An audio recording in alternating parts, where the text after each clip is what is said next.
My name is Lisa Bond, and I am a U.S. history teacher at the Killeen Career Center.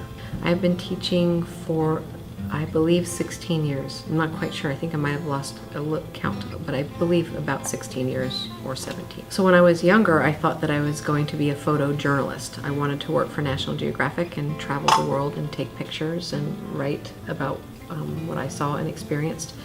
And then there was a period of time where I wanted to work in a museum, and I did work in a museum. So I enjoyed that as well. And then I ended up teaching. I think for me what's most rewarding is you guys, right?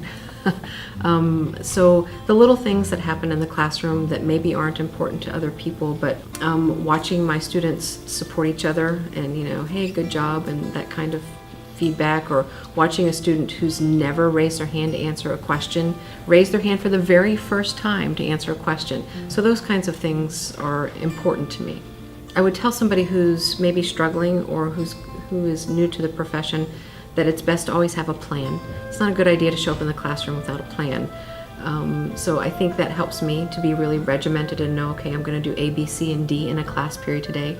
So I think that's maybe one of the most important things. You know, be prepared and know what your plan is, and then follow through with your plan. So my favorite subject of all time is world geography, and I taught that for probably about 9 years. I've taught world history, and I've taught government and economics. What I do like at the end of the school year, after you guys have taken the STAR test, I like very much to hear from students, Miss Bond, I've never passed a STAR test before.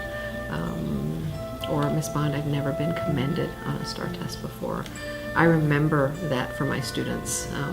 So those are accomplishments for you guys, and then through you, they're accomplishments for me.